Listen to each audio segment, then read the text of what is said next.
இனி வருகின்ற நாட்கள் அனைத்தும் முருகப்பெருமானின் அருளால் நிச்சயம் உங்கள் வாழ்க்கையில் நல்ல மாற்றம் காத்திருக்குங்க. முருகப்பெருமான் உங்களுக்கு பிடிக்கும்னா ஓ முருகா போற்றி எனும் மந்திரத்தை 3 முறை கமெண்ட் பண்ணுங்க. நிச்சயம் உங்களுடைய வேண்டுதலை முருகப்பெருமான் நிறைவேற்றி தருவார். எல்லா வழிபாடுகளும் முதன்மையாக தொடங்கக்கூடிய ஒரு வழிபாடுனா அது விநாயகர் வழிபாடு தாங்க. நம்ம வாழ்க்கையில் எந்தவித கஷ்டமாக இருந்தாலும் இந்த விநாயகரை வழிபட்டு தொடங்கினா அந்த காரியத்தில் வெற்றின்னு சொல்லலாம். எந்தவித தடையாக இருந்தாலும் எளிமையான முறையில் அருகம்புல் வைத்து வழிபடுங்க. நிச்சயம் உங்கள் வாழ்க்கையில் இருக்கக்கூடிய தடைகளையும் பிரச்சனையும் இந்த விநாயகர் தேர்த்து வைப்பார். விநாயகரை வழிபடக்கூடிய நபர்கள் குறிப்பாக சனிக்கிழமை நாளில் தொடர்ந்து 7 வாரங்கள் சனிக்கிழமையில் இந்த ஒரு பரிகாரத்தை செய்துவாங்க. நிச்சயம் உங்களுக்கு இருக்கக்கூடிய பிரச்சனைகள் காணாமல் போகும். சனிக்கிழமை நாளில் எந்த முறையில் பார்த்தீங்கன்னா விநாயகரை வழிபட்டா உங்களுடைய சங்கடங்கள் தீருன்னு தெரிஞ்சுக்க வீடியோவை கடைசி வரைக்கும் ஸ்கிப் பண்ணாமல் பாருங்கள். மேலும் புதியவராக இருந்தீங்கன்னா மறக்காமல் சேனலை சப்ஸ்கிரைப் பண்ணிவிட்டு கூடவே இருக்க பெல் பட்டனை கிளிக் பண்ணிக்கோங்க. தனிப்பட்ட முறையில் உங்கள் ஜாதக ரீதியாக ஏற்படக்கூடிய பிரச்சனைக்கு சரியான ஒரு பரிகாரத்திற்கும் வீடியோவில் டிஸ்கிரிப்ஷன் கீழே ஜோதிடர் நம்பர் கொடுத்துருக்கோம். அந்த நம்பருக்கு நீங்கள் கால் பண்ணி தெரிஞ்சுக்கலாம். வாங்க வீடியோக்குள்ளே போகலாம். விநாயகர் தாங்க அனைத்து தடைகளையும் நீக்கக்கூடிய முதல் தெய்வமாக நம்ம வழிபட்டு வரோம். தொடர்ந்து இந்த 7 சனிக்கிழமை நாளில் விநாயகரை வழிபடுவது ஆன்மீக மன நிறைவை தரக்கூடிய பலன்களை நிச்சயளிக்கும். அதிகாலை எழுந்து நீராடி சுத்தமான உடை அணிந்து கொண்டு அருகம்புல் மாலை இல்லைன்னா அருகம்புல் சாந்தி விநாயகரை அலங்கரித்து வழிபடுங்க. தேங்காய் வாழைப்பழம் எள்ளுருண்டை இல்லைன்னா கொழுக்கட்டை நைவேத்தியமாக படைத்து வழிபடலாம். ஓம் நமோ கணபதியே நம எனும் மந்திரத்தை 108 முறை ஜபித்து வழிபடுங்க. விநாயகருக்கு அகவல் இல்லைனா கணபதி அதர்வசம் பாராயணம் செய்து வழிபட்டால் சிறப்பான பலன் உண்டுங்க. தொடர்ந்து தடைகளை சந்தித்து வருவங்களோ வேலை தொழிலில் முன்னேற்றம் தேடுபவங்கன்னு திருமண தடை உள்ளவங்க கல்வியில் விரும்பக்கூடிய பார்த்திங்கன்னா மாணவர்கள்னே சனி திசையிலேனா சனி பயிற்சி பலனை அனுபவிக்கக்கூடிய நபர்கள் இந்த விநாயகரை வழிபடுவது ரொம்பவே சிறப்பான ஒரு பலனை தருங்க. இந்த சனிக்கிழமை நாளில் பார்த்தீங்கன்னா மண்ணாகல் இல்லைனா பித்தளை விளக்குல நல்லெண்ணெய் இல்லைனா நெய் ஊற்றி தீபம் ஏற்றி வழிபடுங்க. 2 திரி இல்லைனா ஒரே திரி வைத்து தீபம் ஏற்றுங்க. பிறகு தீபம் ஏற்றும் போதே ஓம் கம் கணபதியே நமக எனும் மந்திரத்தை மனதார ஜபிச்சு கொண்டு அருகம்புல்லும் எருகம்பூ இல்லைனா சிவப்பு மலர்களை சாத்தி வழிபடுங்க. இந்த முறையில் பார்த்தீங்கன்னா தொடர்ந்து 7 வாரங்கள் சனிக்கிழமை நாளில் வழிபட்டு வந்தீங்கனாலே உங்களுக்கு இருக்கக்கூடிய தடைகள் நீங்கிடுங்க. மன அமைதி பெறுவீங்க. தன்னம்பிக்கை அதிகரிக்கும். தொழில் கல்வி குடும்ப வாழ்க்கையில முன்னேற்றம் உண்டாகும். சுப காரியத்தில் இருந்த தடைகள் விலகிடுங்க. அது மட்டும் இல்லை ஜாதகத்தில் சனிதோஷம் கொண்டு துன்பத்தில் ஆளாகக்கூடிய நபர்களும் விநாயகரை வழிபட்டாலே போதும், வேறு எதுவும் செய்ய தேவையில்லைங்க. இதனை விளக்கக்கூடிய ஒரு புராண கதை இருக்கு. அது என்னன்னு தெரிஞ்சுக்கலாம்.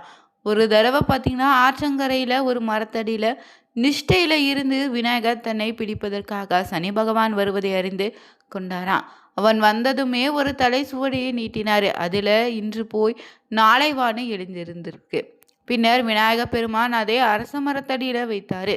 பின்பு சனி பகவானிடம் சனீஸ்வரா எந்த நாளும் இந்த அரச மரத்திற்கு வருக, இந்த ஓலைச்சுவடியில் என்னை எழுதி இருக்கிறதோ அதன்படி நடப்பாயாகன்னு சொல்லி சபித்து விட்டு மறைந்து விட்டாராம். அதன் பிரகார சனீஸ்வர பகவான் தினமும் அந்த அரச மரத்தடிக்கு சென்று அதில் இருக்கக்கூடிய வாசகத்தை படித்து ஏமாந்தபடி திரும்புவதே வழக்கமாக இருந்துச்சு. இப்படி பல்லாயிரக்கணக்கான வருடங்கள் ஏமாந்து போன சனி பகவானும் விநாயகரை பிடிப்பது என்பது முடியாத காரியன்னு என்றுணர்ந்து அவரை துதித்து வழிபட தொடங்கிட்டாரு. அதனால விநாயகர் அவர் முன்னாடி தோன்றி சனீஸ்வரா காரணமின்றி யாரையும் உன் சக்தியை பயன்படுத்தி தவறாக நடக்கக்கூடாது, இதற்கு அனுபவம் ஒரு படிப்பிழையாகட்டும்னு சொல்லிட்டு இன்று முதல் என்னை வணங்கக்கூடிய பக்தர்களுக்கு நீ பிடித்து துன்புறுத்தக்கூடாதுன்னு சொல்லி அவருக்கு ஆசை அளித்து மறைந்திருக்காரு. இதன்படி சனி தோஷம் உள்ளவங்க 7 சனின்னு போன்று சனியின் எந்த காலகட்டத்தில் தொடங்கினாலும் விநாயகர் அவருக்கு உகந்த நாட்களாக சங்கடஹர சதுர்த்தி விநாயகர் சதுர்த்தின்னு பிற நாட்களை வணங்கி வந்தீங்கன்னா சனி தோஷத்துல இருந்து முற்றிலும் விடுபடுவீங்க. சனி பிடிக்காதது மட்டும் இல்லைங்க, சனியின் கெடு பலன்களையும் குறைத்து அருள்பாலிப்பாரு. நவகிரக கோட்டையில அதுவும் சனி பகவான் எதிரில் அமர்ந்து கொண்டு நவகிரக கோட்டையில நவசக்தி சுயம்பு விநாயகர் அருள்பாலிக்கிறாரு. மேலும் சனிக்கிழமை நாளில் பார்த்தீங்கன்னா நீங்க செய்ய வேண்டிய எளிமையான ஒரு பரிகார முறை என்னன்னா பச்சரிசியை ஒரு கையில் அள்ளி அரிசியாகவோ இல்லைன்னா அதை நன்கு பொடி செய்து சூரிய நமஸ்காரம் செய்துட்டு விநாயகர் பெருமானை 3 முறை சுற்றிவிட்டு அந்த அரிசியை விநாயகரை சுற்றி போட்டாலே போதும். அதே எறும்பு தூக்கி செல்லும். அப்படி தூக்கி சென்றாலே உங்களுடைய பாவங்களின் பெரும்பாலான நன்மை விட்டு போயிடுங்க. வன்னிய மரத்தடியில் விநாயகர் இருந்தால் அதுவும் ரொம்ப சிறப்பு. இன்னும் விசேஷமான பலனை உங்களுக்கு தரும். சனிக்கிழமை நாளை இதை செய்யுங்க. அப்படி தூக்கி செல்லக்கூடிய இந்த பச்சரிசி மாவை எறும்புகள் பார்த்தீங்கன்னா அதனுடைய மழைக்காலத்திற்காக சேமித்து வச்சுக்கும். எறும்பின் எச்சில அரிசி மாவின் மீது பட்டதோ அதன் கெடுத்தன்மை நீங்கிடும். இந்த பச்சரிசி மாவை சாப்பிடுவதற்கு 2.5 வருடங்கள் எடுத்துக்கும். இப்படி 2.25 வருடங்கள் வரை எறும்பு கூட்டில் இருப்பதே 30 முக்கோடி தேவர்கள் கவனித்து கொண்டிருப்பாங்களாம். 2.5 ஆண்டுக்கு ஒரு முறை கிரகநிலை மாறும்னு சொல்லுவாங்க. அப்படி மாறியதும் அதன் வலு இழந்து போயிடும். இதனால தான் அடிக்கடி பச்சரிசி மாவிலை எறும்புக்கு உணவாக போடுங்க. ஒரு எறும்பு சாப்பிட்டா 108 பிராமணர்கள் சாப்பிட்டதற்கு சமங்க. இது எத்தனை புண்ணியம் வாய்ந்த செயல்னு தெரிஞ்சுக்கோங்க. சனி பகவானின் தொல்லைகள் நம்மை தாக்காது. ஏழரை சனி, அஷ்டமச்சனி, கண்டச்சனி, அஸ்தாஷ்டம சனி, சனி மகாதசை நடப்பவங்கன்னு இந்த செயல் மிகப்பெரிய பிரசாதமாக இருக்கும். அது மட்டும் இல்லைங்க, ஏழரை சனி அஷ்டம சனியால் பாதிக்கப்படுவங்க விநாயகரை எந்த முறையில் வழிபட்டா தீராத கடன் தீருன்னு தொடர்ந்து தெரிஞ்சுக்கலாங்க.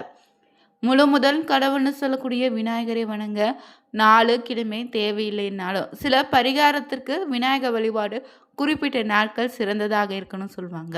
கடன் பிரச்சனை தீர்ப்பதில் கணபதிக்கு நிகர் வேறு யாரும் இல்லைங்க. இன்று போய் நாளை வான்னு அந்த சனி பகவானுக்கே பார்த்தீங்கன்னா பாடம் எடுத்தவர் தான் இந்த கணபதி. மனிதர்களுக்கு 7.5 ஆண்டு என்பது போல சனி திசை தேவர்களுக்கு 7.5 மாதம், கடவுள்களுக்கு 7.5 நாள். கடவுள்களையும் விட்டு வைப்பதில் இந்த சனீஸ்வர பகவான். அவர் விநாயகரை பிடிக்க வேண்டிய காலம் வந்தது. விநாயகரை பிடிக்க வந்தார் சனீஸ்வரரும். விநாயகரை வந்து வேண்டினாரா சனீஸ்வரர்.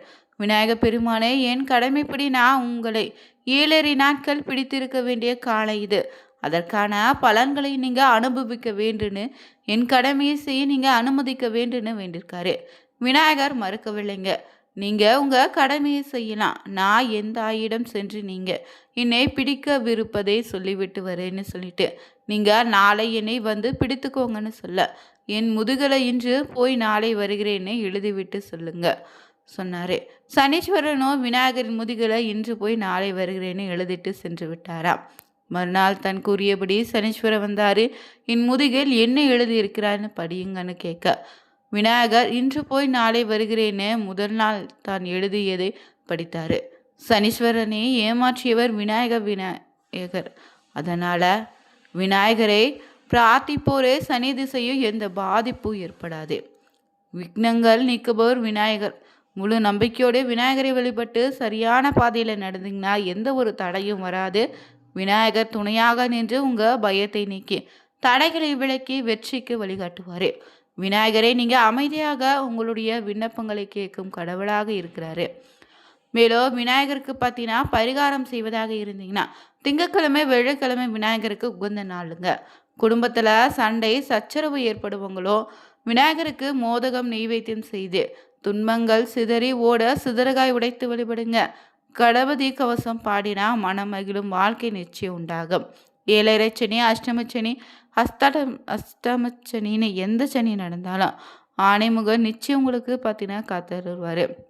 அது மட்டும் இல்லைங்க, உங்கள் வீட்டில் பார்த்தீங்கன்னா பிள்ளையார் சிலை இருந்தால் அந்த பிள்ளையாருக்கு பாலபிஷேகம் செய்து சந்தனத்தால் அலங்காரம் செய்து குங்குமம் பொட்டு வச்சு அருகம்புல் சாத்தி எருகப்பூ கிடைச்சா அதிலிருந்து ஒரு 5 எருக்கம் பூக்களை வைத்து அலங்காரம் செய்துக்கோங்க. எருக்க இலையை விநாயகர் முன்பாக வச்சு அதன் மேலே மண்ணாங்கல் விளக்கு வச்சு நல்லெண்ணெய் ஊற்றி ஏற்றி வழிபடுங்க. இந்த வழிபாட்டை குடும்பத்தோடு சேர்ந்து உங்கள் வீட்டு பூஜை அறையில் செய்து நீங்கள் தொடங்க போகக்கூடிய காரியம் எந்தவித தடங்களும் இல்லாமல் நல்லபடியாக தொடங்கி தோல்வி இல்லாத வெற்றி அடைங்க.